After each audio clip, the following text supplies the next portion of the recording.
And we're back with another episode of B-Scar TV, and I have a very, very special guest today, Mr. Trent Sherfield, AKA Sherf. Trent, I appreciate you coming on the show, man. Appreciate you having me, man. Appreciate you having me, bro. So I always start off our episodes with introducing the guest and then a nickname. Yeah. Sherf seems to be the one that I hear around the locker room. Yeah. And now as I've gotten to know you, that's the one that's stuck for me. Yeah, for sure. But are there other nicknames that have stuck with you through your career? So they just started calling me, the coaching staff started calling me Goon. Goon. Goon, yeah. So I guess it's kind of this play on with me being a receiver.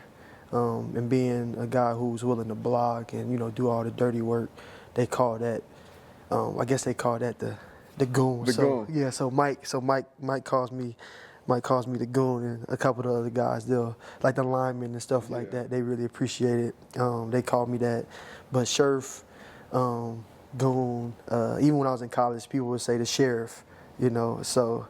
The sheriff, yeah, I like the that. sheriff, yeah. I like that. I've grown to like Sherf a lot, you know what I'm saying? Short, you know, obviously short for Sherfield, but Sherf is definitely one that I definitely appreciate. Yeah, and Goon that's an earned nickname. Yeah, oh yeah, for sure. Right there. Yeah, 1000%. That's that sounds like the crack blocks. Yeah, exactly. Yeah, you're doing what Mike wants you to do. Yeah, absolutely. Yeah, he we even got a play called like 18 Goon Structure. Oh wow. Yeah. So you got a play named after you. Got a play.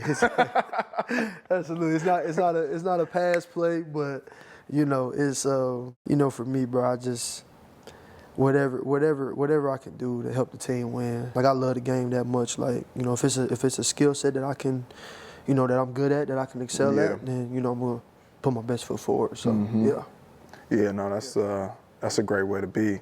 And I think being back home for the last 2 months for me, but being here in training camp for sure, and then in OTAs before that, and seeing how McDaniel was trying to like change the culture and the energy around the building, and being very intentional about, you know, what's the vibe when you walk in. You know, he's playing music in the team meeting, cracking jokes, you know, like saying wild shit in the team meeting to the rookies. Yeah. But just like creating this environment where people we were able to have fun and be comfortable. And it's then being gone for 2 months. Right. And coming back to see the culture, like now it's like really like it's integrated. Like he's like it's been created and it's here. Yeah. You know, I think that's a good example though, like naming a play, you know, Goon, a nickname that he gave you, and then putting it into play. Like no, absolutely, bro. Absolutely. I think that I think Coach has done a great job, bro. Just like you said, just immersing that culture and getting everybody to, you know, come together and be comfortable. You know what I'm saying? Like it's a very, like I'll get people that ask me all the time, like, how you like playing for the Dolphins? How you like, you know, the facility? How you like Mike? How you like your teammates? I'm like, bro, it's so easy to come to work. You know what I'm saying? Not just because of the success we're having, but I think it's because the type of guys that we got in our locker room. You know what I'm saying? Like we're a young team, but like a lot of guys love football.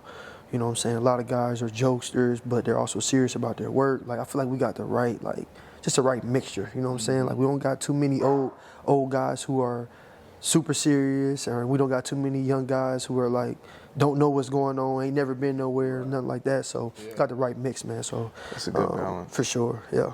Yeah, and it's the first time that I've been around a coach and a coaching staff who's like really like cared about having fun. Absolutely. You know what I mean? Like obviously the number one priority is winning. Right. But like then the focus on like, you know, positive energy and laughing and having fun. Yeah. You know, I think my two previous head coaches, Bill O'Brien and Brian Flores, coming from the Belichick tree. Yep.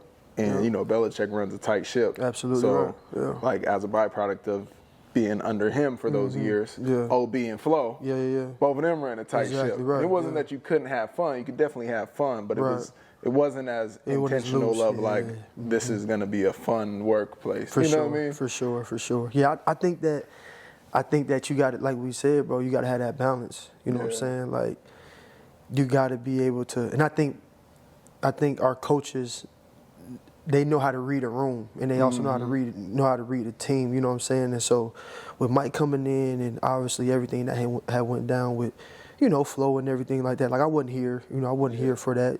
But there was things that needed to be changed. I feel like and I think Mike has done a great job of being able to, kind of chip away at guys' trust, and also chip away at some of the. Some of maybe the hurt or whatever they went through the previous years with different coaches, you know what I'm saying, and being able to have those guys trust them and be able to have guys just be comfortable around each other, you know what I'm saying? So it's awesome, bro. I mean, for me personally, like I'm all about being serious. I'm all about, being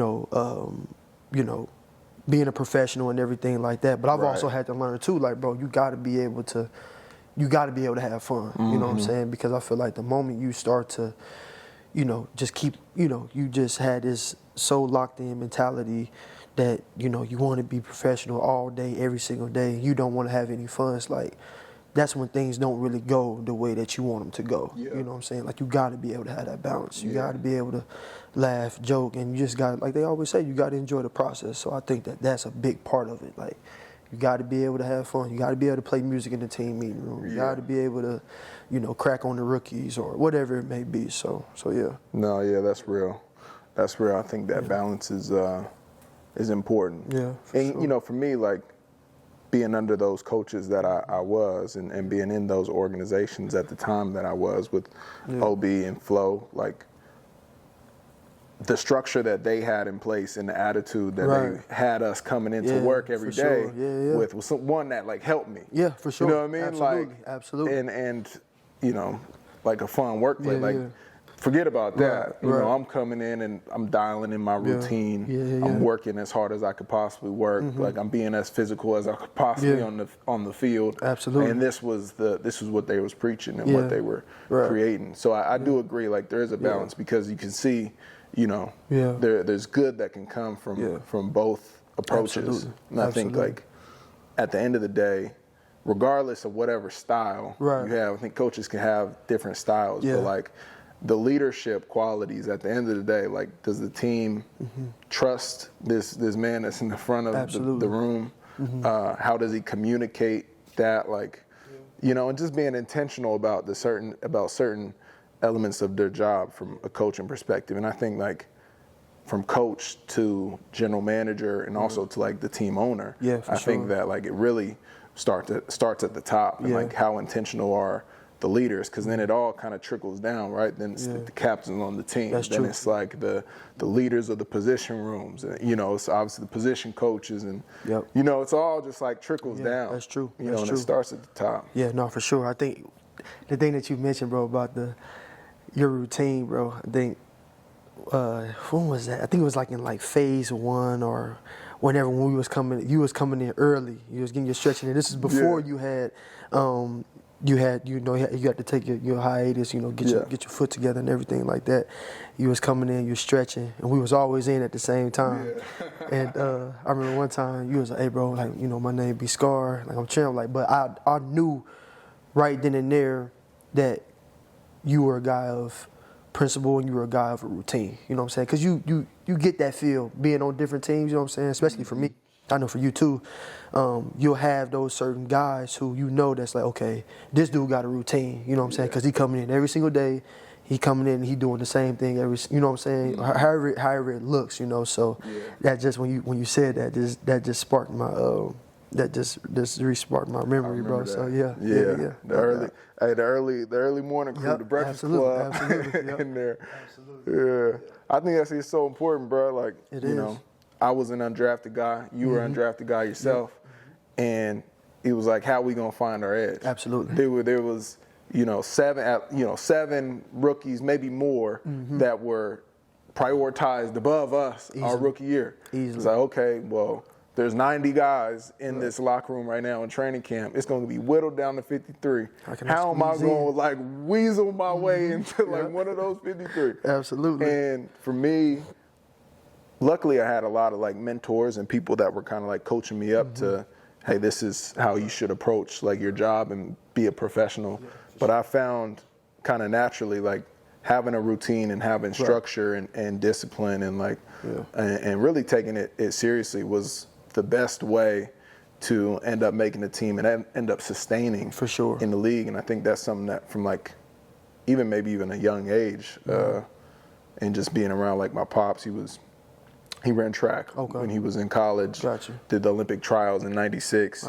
So I was exposed to that, like, you know, every morning he's 50 push-ups right outside the laundry room, sit-ups, you know what I mean? So I saw that. Yeah. And then that, you know, that like style for me of having structure, a routine, doing the extra work. Got me to college, got me to play in college, you know, be a standout in high school, and ultimately the opportunity to get to the league. So it's just a matter of like, well, now that I'm here, it's almost like let's double up on that. Sure. You know, let's double down on that. Absolutely, yeah, for sure. Nah, bro, you hit it right on the head, bro. I think that, bro, like being undrafted, bro, it's everything that everybody says it is, right? Like it's tough. It's, you know, like you said, bro. You come in with, shoot, the guys who did get drafted on your team, those rookies, and then they bring in a boatload of other undrafted dudes. You know what I'm saying? So it's like, so bro, I remember my rookie year, we had a boatload of receivers who could play. You know what I'm saying? And so, like you said, bro, just being able to find that edge. For me was also very important too. Like, so for me, when I was in college, I made sure that like my schedule was kind of like an NFL schedule, if that makes sense. You know what I'm saying? So I was spending a lot of time at the facility already. So mentally, like I was already putting myself in the league before I even had got there. Oh, wow. You know what I'm saying? And so just like how you said, like I didn't get to see, you know, I didn't get to see my dad or whatever, you know, instill discipline in me or whatever it may be. I just knew that where I came from, I had to put in work, however that looked. You know what I'm saying? And so when I was in college, you know, like I said, I would make sure I would formulate my classes, you know, to be in the morning, because we didn't have at Vandy, we didn't have first priority pick classes. Oh, okay. They made everybody. Oh, really? The athletes couldn't pick first? Athletes couldn't pick first. So bro, we would have practice like early in the morning. And so after we get done with practice, we'll get done with practice at like 7 a.m. What? We'll get done with practice. Done? Bro, we would get done with practice. No, I'm sorry. We'll get done with practice around like 8 a.m. Okay. Around like 8 a.m. But we would still have to be in there about like, our days were starting at like at least 6 a.m. Right. And so we would have meetings or whatever, boom, and then we go to practice. But we would be done at like 8 a.m. So dudes was going in, showering up, and going straight to class. And so I got with my athletic advisor, and I would formulate my classes to where like, okay, if I had class I would make sure that I didn't have class about like maybe 12 or 11 after practice. So then that way after practice, I would go in, foam roll, stretch, boom, boom, boom, whatever, cold tub, whatever. Then I'll go to class. I'll have 2 classes back to back. And then once I got done with my second class, I had time off. I made sure that I had maybe like an hour or 2 break. So then I would go back to the facility. Oh, wow. You know what I'm saying? Get some, you know, catch some tennis balls or catch some jugs or whatever it may be. So I was trying to formulate my day as if I was already in the league, spending those 6 to 8 hours at the facility already, just putting myself there because I had got that, like you said, bro, having those mentors, you know, for you, you know, being able to, you know, listen to, you know, individuals who had already seen and been through the process that you was trying to get through, right? So Jordan Matthews, who was at Vanderbilt, all-time SEC receiver, I think Devontae Smith just passed him up, but he would come back and with him playing receiver, me playing receiver, I looked at him, I'm like, bro, I want to be where he at, you know? And so when he would come back, he was spending hours at the facility. I mean, working. Really? I mean, oh my goodness, bro, like work ethic out of this world. And so I got that from him. And so when I seen that was the way, I'm like, shoot, I gotta I got to do it. You know what I'm saying? And so, but then, you know, obviously getting to the league and everything like that, that routine continued to build, you know what I'm saying? So having that foundation, I was able to take that from college and then bring that to the league. And I truly believe, you know, having that routine and obviously God and everything like that, you know, now, shoot, year 5 in the league, you know what I'm saying, just because of a routine, you know what I'm saying? Like, I think that is just so important, you know, having that routine, you know, taking care of your body, eating the right way, and just having your mental on, you know, what you want to do, what you want to accomplish. So, yeah. Yeah. No, that's real. Yeah. That's real. Yeah. I think I'm curious, like, when you say Jordan Matthews was a guy that came back and that kind of exposed you to like, okay, this is how, basically this is my blueprint. Right, exactly. You know what I mean? Sure. This is like, this is the roadmap. Yeah, exactly. This is how I'm going to do it. Yeah. Before you got into college, like when you're coming up and you start playing in like elementary school or middle school, high school, and like who did you look up to? Like, what sparked that inspiration around like, okay, I want to go and do this? Because you seem like a cat, like you didn't start working hard just right when you got to Vandy and saw Jordan Matthews. Like that was something that's just a part of you. But were you inspired in a certain way, like really young? Yeah, bro. I think that when I was really, really good at in youth football. You know what I'm saying? Like, my grandma she would always record. She would always record with the big VHS board, you know, recording or whatever. Yeah. And you know, I would be watching myself, and I'm running the ball from one of the end zone. I remember one time I ran to the wrong end zone, turned it all the way back and scored. You know what I'm saying? Doing stuff like that. So it was always something that I knew that I loved to do. I loved playing football. I always played a whole bunch of sports, even when I was little. But one story in particular, as far as like my work ethic, sticks out to me. My grandma told me that, and where I get the love of the game and competitive sports from, I think it comes from my uncles, my grandmother's sons. One of them played Division I baseball at Southern and in Louisiana, and my other uncle, he played basketball. He went to play Division I AA basketball, and then he went to play in like intramural league. So I got the athletics and stuff from them. But the thing that sticks out to me the most is that, you know, speaking to my work ethic, my grandma told me that she went and signed up, you know, both of my uncles for youth football, and at the time I was too young to play, and she told me that I cried tears because I couldn't play. And then she said that whenever they would go to practice, you know, my grandma would be there to, you know, pick them up or whatever. Sometimes she'll get there early.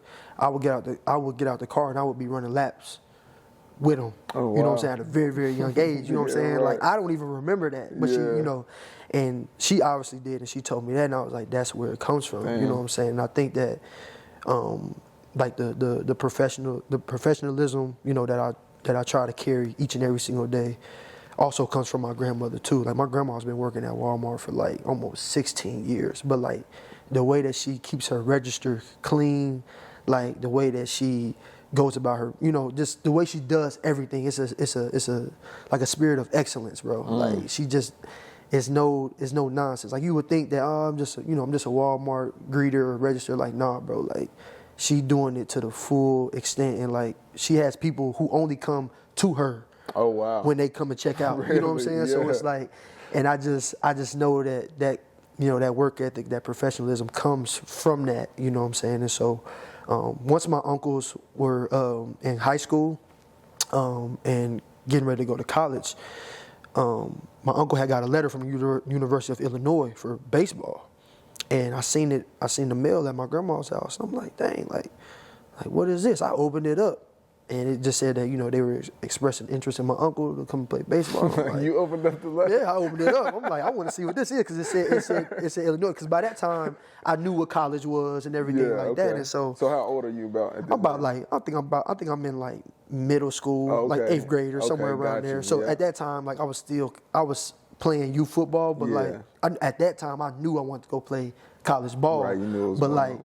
when I seen that letter, I was like, hold on, bro, like these people want him to come and play at their school, and I'm like, I knew I wanted to play college ball, but when I seen that letter, I'm like, nah, dog, like that's. Yeah. I'm going to do that. Like I want these letters showing up to my house from me. You know what I'm saying? And so that's what really sparked it for real. Wow. Yeah. It's crazy, bro. Like, it is, bro. When you It look really back is. and Like, see how it is, massive bro. those moments were. It really are, bro. Really, really are, for real. And you just like change your whole trajectory and how you thinking. Yeah, you know, for sure. Like how you Absolutely. thinking about your life and what you want to achieve, and you know, going to college and playing in college. Yeah. Yeah, absolutely. I think that the story about your grandmother is a beautiful one, especially as you kind of relate her spirit of excellence now to like what you're doing. Yeah, you know, and you found parallels in the two of your careers, although they're like very different, but there are similarities. Yeah, for sure. At what point did you realize like, wow, my grandma is like, she really doing this at a high level? Yeah. Like just life, you know? Yeah, I think that, like I talk to my grandma almost at least twice a week. Almost every week I talk to my grandma, and I realized it when like she's always trying to do somebody else's job. You know what I'm saying? Like if it's a cart that need to go out, if it's a cart the carts that are outside that she got to grab, she pushing them in. But like she'll tell me, you know, these different things that, oh, you know, I had to do this or I had to do that. I'm thinking in my head like, why you doing all that? You know? But when I would go back home, I would always go to Walmart. She loves taking me to Walmart. Like she loves taking me to where she works because, you know, she want to show me off to her friends and her coworkers and stuff like that. And so whenever I'm there, like the way that the other workers, you know, talk to her, the way that they, you know, engage with her, they call her Miss China or they call her the mother of, you know, that's when I realized like, man, like she's really doing this at a high level. And I remember having a conversation with her, like saying that she doesn't go to work to please anybody else. She goes to work because she know that God has called her to do that and be in that space. You know what I'm saying? And so for me, that was really you know, monumental, because anybody could easily just be like, no, you know, I'm working at Walmart, I'm working at, you know, whatever it may be, any retail store. It's like, it's a little job compared to any other jobs on the totem pole, right? But it's like, no, she knows that she's supposed to be there at that, you know, whatever reason she believes that she's supposed to be there, she knows that, you know? Yeah.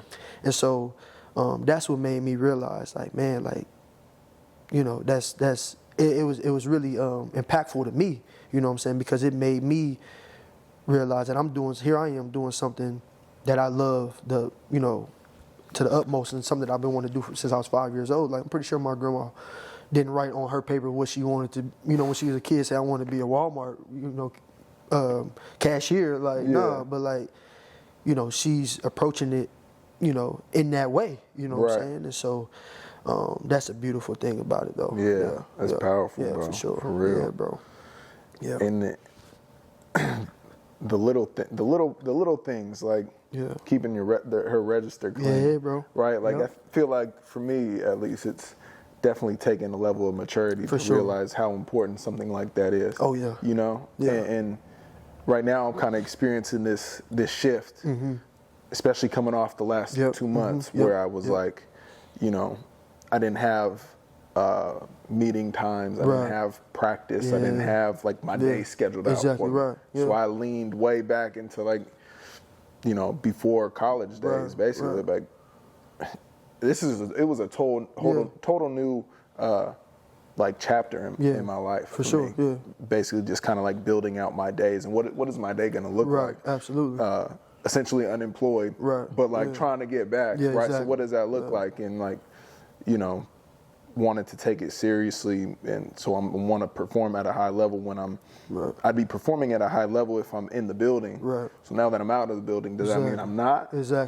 Absolutely. It's how do I apply that level of thinking, that same mindset to now where I'm at, in my shoes right now, in this situation I'm in.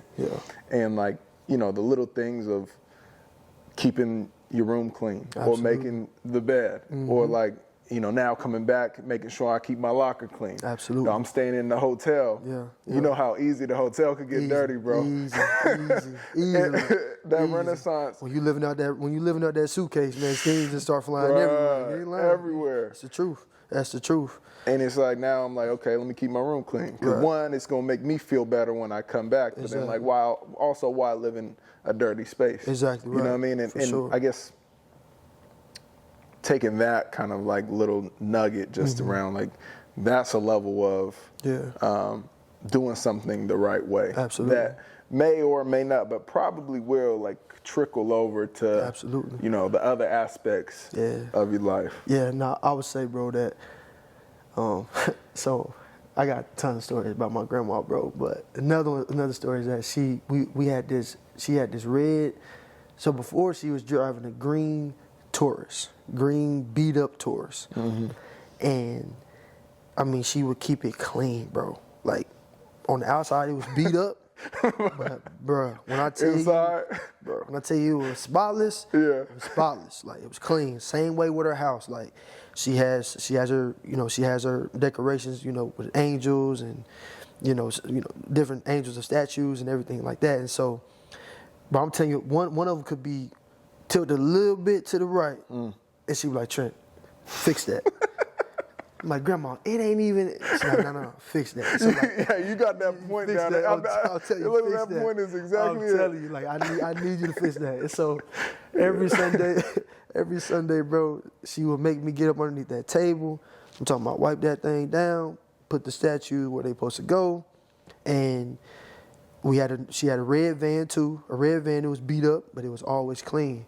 And something that she taught me was that, you know, whatever God gives you, or whatever He has in front of you, you got to be able to steward that well. To whom much is given, much is required. You know what I'm saying? I can't trust you. If I can't trust you with a little, I can't trust you with a whole lot. And so that's what my grandma said, that she always made sure she kept her space clean. Even when she was living in an apartment. My mom lived at the top, my grandma lived at the bottom. And I think we had a 2-bedroom. She always kept it clean because she said that one day she was gonna be able to get a house, and she wanted to make sure that whatever she had, that she was doing right by it. So when the other things come, you know, she can continue to keep doing right by those things too. You know what I'm saying? So that's for me. I think that, you know, I always try to make sure, like you said, bro, like just keeping your locker clean. You know what I'm saying? I think it shows a level of gratitude. You know what I'm saying? And just appreciation for where you at, especially dudes like us, like being in the league, like, bro, you know how many people would kill to be in our shoes? It's like, and you can't keep your locker clean, like, you know what I'm saying? So that's why I always try to make sure that I, you know, keep my space clean, keep my locker clean. But I ultimately got that from my grandma. But nah, bro, you right, bro. You hit it on the head. Just like you said, just that trickle down effect. It's like how you do anything is how you do everything. You know, so yeah. Shout out Grandma. For real. Shout out Granny, for real. You and your family are from Illinois? Yeah, so from Danville, Illinois. Yeah, about 2 hours south of Chicago, 30 minutes from Champaign, where the University of Illinois is. Okay, so about small town, not a rural town, about like 30,000 people there. We got 2 high schools, Danville High School, and then we got Shalarma High School. So. Yeah, it's a small town. We had 2 guys go. Well, we had 1 guy that went to the NBA, Keon Clark, while back. I can't remember, like 1980 or something like that. Oh, wow. We had 2 guys go to the NFL. I'm one of them, and then my who I call my big bro, one of the guys who I looked up to because he was there before I got to the league. And his name is Justin March. He played, I think he started out in Kansas City. He started out in Kansas City. He was undrafted. I think he ended up playing about 7 or 8 years. And so. When did he finish up? I think he finished in, I want to say maybe. Well, so last year he came to San Francisco for a little bit. He was in San Fran when I was with the Niners. He came on the P squad for a little bit. I think he's still trying to get in, but Another guy who carved out a role, for himself, undrafted guy, and but I think he's still trying to get in. But I think last year was year 7 or 8. So, yeah. Okay. Yeah. So you didn't end up going to be a fighting Illini? No, I didn't. I found it really disrespectful that they was right down the street and they weren't the first ones to offer me. Oh, you know what I'm saying? I didn't. Yeah. I ain't really appreciate it. they So made that chip on the shoulder a little bit bigger. I didn't appreciate. So Illinois State, which is in Bloomington, which is about like an hour and some change away, they were the first ones to offer me. Yeah. And so we had went to a camp, like a little one-on-one rivals camp, or one of them little camps, whatever. And I think the head coach was in the stands at that time, and I performed really, really well at that camp. And on the way home, he texted me. He was like, we want to offer you. Obviously I was excited, but I was like, man, I ain't going there, man. Like they was right down the street, and they weren't the first ones to offer me. But then also too, with it being so close to home, I didn't, I didn't want to. It was a little too close. Yeah, I didn't want to be that close. And I wanted to play in the SEC too. Like at that time, it was like, I feel like it's kind of changed now. Like the NFL gonna find you wherever you're at. You can play, they gonna find you. I felt like then it was like, you playing in the SEC, like, and you showing up, like you going to the league. You know what I'm saying? So that's why I was like, try to get into the SEC. So yeah. And you went to Vandy. Yeah, went to Vandy. Yeah, went to Vandy. I got that. I think I got that. I can't remember when exactly I got the offer, but I committed under James Franklin, who. Oh, hold on. James Franklin. Did he go to he went to Penn State. Mm-hmm. He went to Penn State. So I committed under him. That same year, Derek Mason was my guy. That's right. Yeah, exactly. Yeah. Derek Mason came. So Franklin left. Derek Mason came. Played under him, and we started in 2014. Bro, that was tough, bro. Vandy was tough. Oh my gosh, bro! I remember. Oh man, bro. It was tough, bro. It was tough, bro. Just like the school, the school, and being a devoted football player, bro. Like it was hard, bro, because we didn't have a bunch of guys who were, committed to ball and just ball only. Not to say that you can't be committed to school and ball, but it's like, bro, you lining up across from dudes that's in Georgia, Florida, Bama, Missouri, like every single week, bro. Like these dudes not worried about writing no paper. Right. You know what I'm saying? Right. Like, so it was tough, but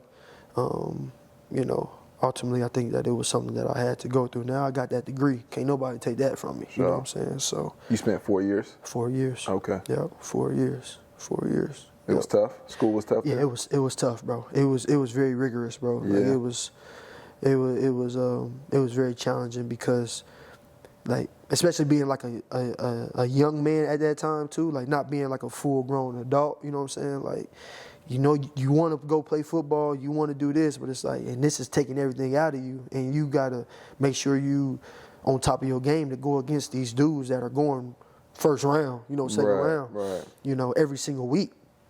And then, turning right back around to write 10, 15-page papers, and you know what I'm saying, and going to class and actually writing the papers. You know what I'm saying? Like, it was tough, bro. But towards the end of my college studies, I had my wife, and she was a big help. Like she was a big help. We always joke and say that she got a degree from Vandy too. So yeah, she a big reason why I got that paper. So that's good, man. We all need a little help. Absolutely sometimes. right. Yeah. So when you left Vandy, you went undrafted. Yep. To San Francisco? No, I went undrafted to Arizona. Arizona, yep. okay, I spent my first 3 years in Arizona. My first 3 years there, made some incredible lifelong friendships there, bro. Christian Kirk, one of my best friends now. Chase Edmonds, who was here with us, and then Larry Fitzgerald. Like I know we talked about that.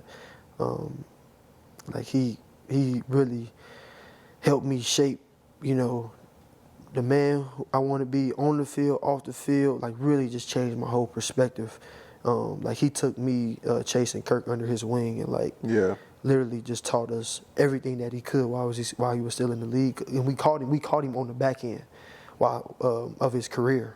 And so we played with him his last 3, and I think he ended up playing 18 years or something like that. And so having him was monumental, bro. I was able to learn from him on the field a ton, bro. Just, you know, how he approached the game every single day, to how he did his business ventures off the field. You know, I remember one time I spent the whole entire summer with him and trained with him. We was flying to different places. Oh, really? Still training. Oh, wow. But he was flying to just network. You know what I'm saying? We went to the Hamptons one time, flew out there. He was meeting with some people, but we were still training, though. He had Eli Manning come and throw to us. Went up to Lake Tahoe. He's a big golfer. Went up to Lake Tahoe. He golfed in a little celebrity tournament up there. Carson Palmer came in through to us. But, like, he opened a whole new world to me. Yeah, like, right. Just like, you know, being able to see that, you know, from him and just the way that he moved, how he treated people. It's like, bro, this is the way that you got to do it. You know what I'm saying? And so having that foundation from him, you know, for those 3 years, then went to San Fran for that, you know, last year. Now we're here in Miami. So it was a blessing being able to have him, you know, as a mentor, because a lot of guys don't get to have that type of caliber of player and also caliber of person in their room at a young age. You know what I'm saying? And so you'll get some guys, you know, who will get older guys who all into the cars, into the chains, into, you know, to that lifestyle. Man, Larry wasn't into none of that. Like, caught him in his, you know, he said sometimes that, you know, he grew up, you know, a little bit even when he was younger, but, you know, being able to catch him in the back end of his career where he had nothing to, you know, it wasn't like he was, you know, his competitive spirit was still there, but it wasn't like, oh, no, like I'm not giving the young guys nothing. Like, I'm not going to give Trent, you know, Kirk or Chase nothing, you know what I'm saying? Because I'm focused on me. Like, nah, bro, like, it was like he knew he was, you know, on his way out, and he was just dishing out game, bro. Yeah. Like, still to this day, you know, I talk to him almost once a week, and you know, we connect, and you know, it's really, really a blessing to, you know, have him, you know, a part of my life. That's for real. Yeah, he's a GOAT, bro. Yeah, for sure, absolutely. On and off the field, what he does. 1,000%, bro. 1,000%. And you had him for 3 seasons, 3 seasons, too. bro. In the same position room. 3 seasons, bro. 3 seasons. I remember the first time the rookies came in, we sat down and the rookies came into the receiver room, and it was me. So Kirk was the only drafted receiver in our class. So Kirk got drafted in the second round. Then we had a couple of other undrafted free agent guys. It was me, and I think it was like maybe 4 others that was undrafted. And everybody came in, they took their seats. Larry was sitting in the back left corner, and he had a seat next to him. And nobody wanted to sit next to him. And so I kind of let everybody pick their seat or whatever it may be. I ain't want to, you know, sit down in somebody's seat and then somebody tell me, hey, bro, you got to get up. I wasn't doing that. So I'm going to just stand in the back, let everybody sit down, and then I'm going to find my seat. And the only seat left open was next to Fitz. And, you know, we didn't really talk that much during my whole training camp. Like, I had an exceptional training camp, you know, my rookie year, really, really good training camp. That's how I was able to land on the 53. And I've never been on a practice squad, never been cut, never been, you know what I'm saying, like had to, you know, be on a practice squad, get cut or come back. I've always made the 53, you know, by God's grace. And that my rookie year, I think I had like a bad practice, like towards the end of training camp. And Larry had wrote on a little note, like on a little piece of paper, he said, and the paper said, Trent, I need you to finish strong and keep handling your business because I want you here. And he had slid it to me. He had slid it across to me. And I opened it up. And then after that, it was just like we just... No words. He just slid it over to me. And after that, we just bonded together, bro. So... Wow.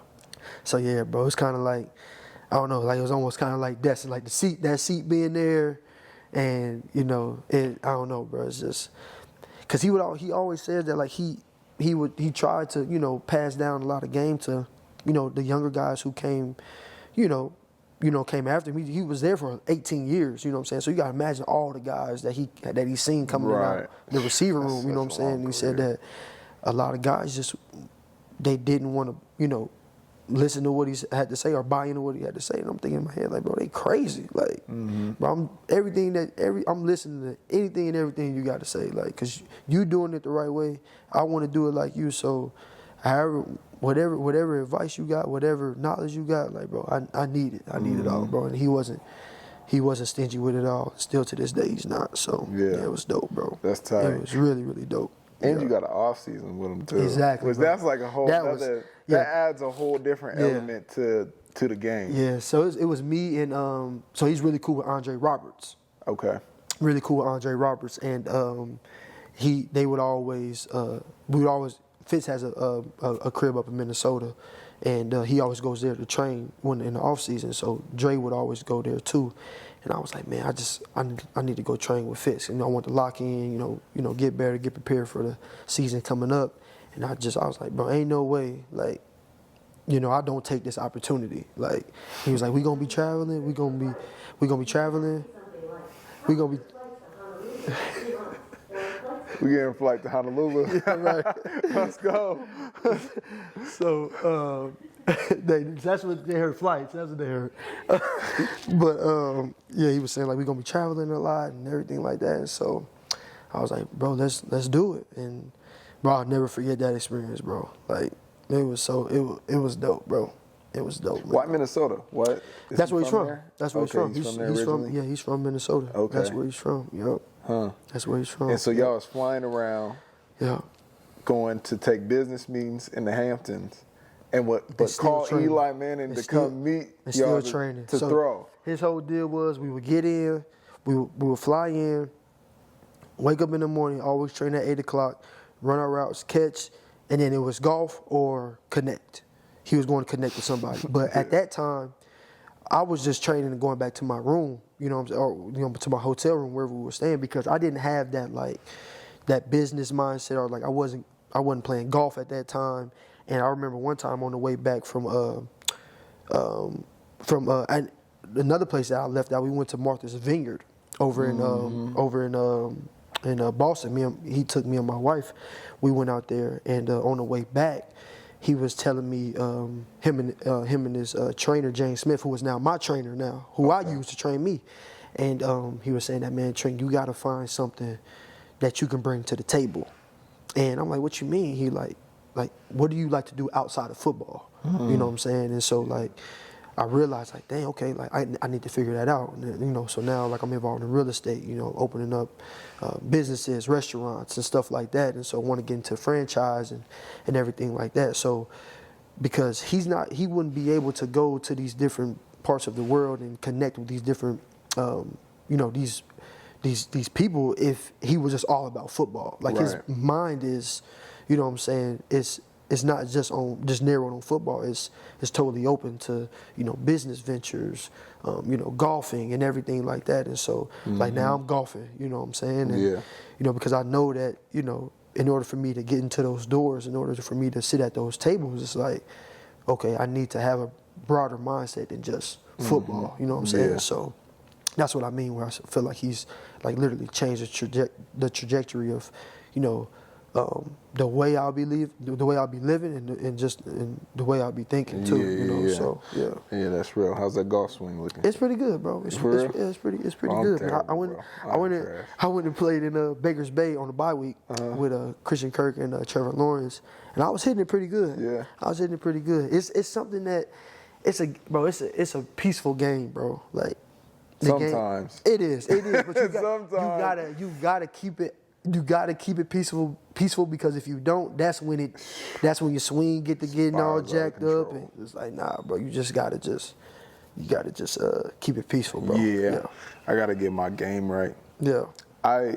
So I know that Larry is one of the best when it comes to like handling business off the field. For sure. And he's one of those guys that's clearly like structured and has a strategy as he's building like his wealth off the field. And I remember when one of the first times I was put on game about what he was doing was there was a Forbes article about a venture capital firm that called Andreessen Horowitz, and they were starting a cultural leadership fund, and it's essentially like trying to get black cultural leaders into tech and into VC investing because there's been so much wealth built in that sector, and like there was like some crazy small percentage of black founders and investors are like participating in that ecosystem, and Larry Fitzgerald was like the face of the article that I was reading, and I was like, damn, okay, you know, talked about like being in Silicon Valley and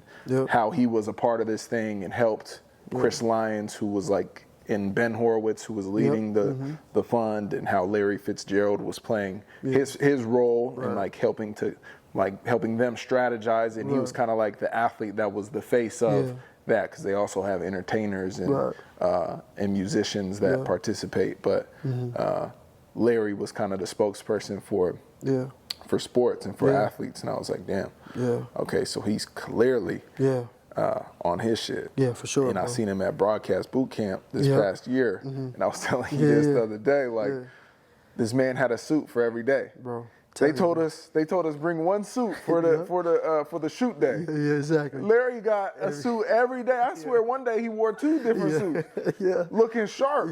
And like just the way he was speaking and interacting with people, and like you know, working the room, and you know, at the end of this is one piece that I won't forget.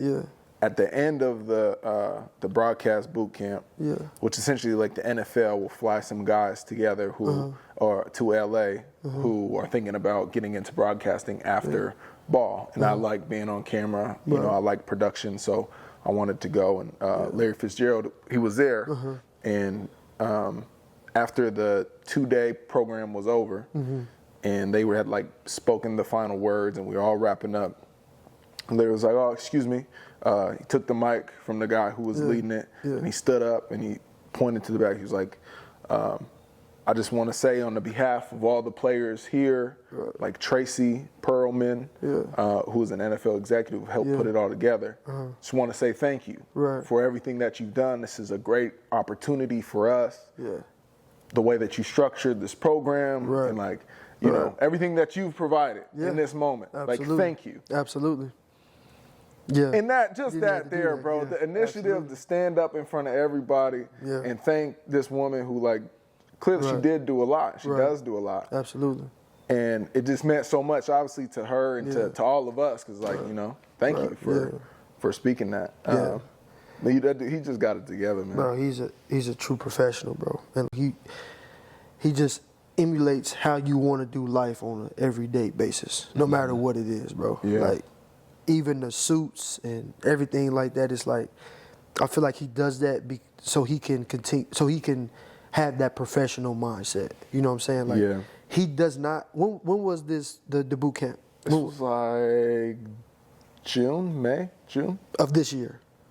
And now look at him, Monday Night Football. Monday Night Football. You know what I'm saying? Like, it's just like everything is, you know, it's calculated with him, but not in a malicious way. You know what I'm saying? Like, he does it, you know, he builds up, you know, for what he wants to do. You know what I'm saying? And like, it's crazy because you're telling that story. It's like, you know, now he's on Monday Night Football. You know what I'm saying? It's like, you know, even when you know, when we would play together, he always have the interview, because all the reporters always wanted to talk to him. So his day was on Wednesday. That's when he would talk to him. You know what I'm saying? My locker was right next to him. My locker was right next to him. And so he would always have his interview days on Wednesday.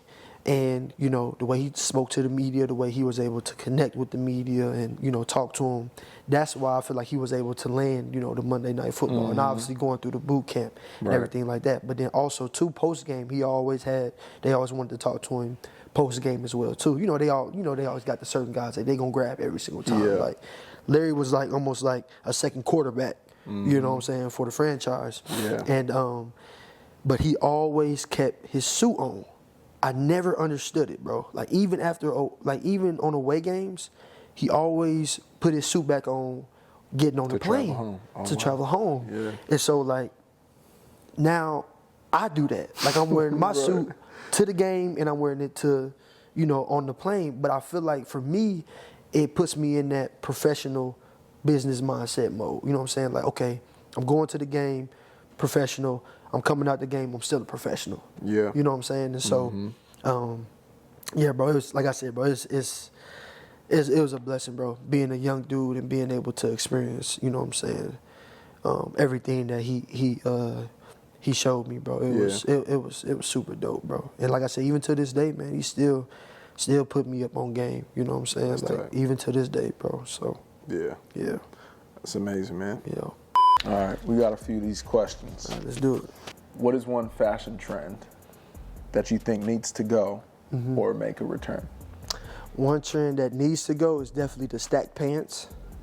The stacked pants? Yeah, the pants that are like super long. You don't like those? No, I don't like those. Babe, you know what I'm talking about? The pants that like, look up stacked pants real quick. Like boot cut? Nah, she gonna know the correct terminology for them. They not boot cut. Look up stacked pants. These. You ain't never seen those? Are they just covering up? They just like these right here? Yes, those. You not feeling that? No, I'm not feeling those. I ain't feeling those. I don't like those. I don't like those. I don't like them. You're not feeling them? I don't personally like them. All right. That's fair. That's fair. I don't personally like them. You personally don't like half my wardrobe, bro. So you stack. But I think it's more so. I think for me, I don't think they'll look good on me. I think I'll see other dudes rock them. Oh, that look good. Yeah, You know right. what I'm saying? That look good. I ain't never gonna say just cancel them all. Hey, it's cool, Cause man. some people look good in them. I ain't gonna. If it needs to go, it needs to go. Yeah, I don't personally like them. I don't rock with them. I respect that. I don't personally rock with them. But I will say though, I've yet to try a pair on, so I might be judging the book by its cover. You know what I'm saying? So I like how it folds down on the shoes. Yeah. You know what I mean? But, Yeah. hey. You like what you like. Yeah, I might have to go and try them out.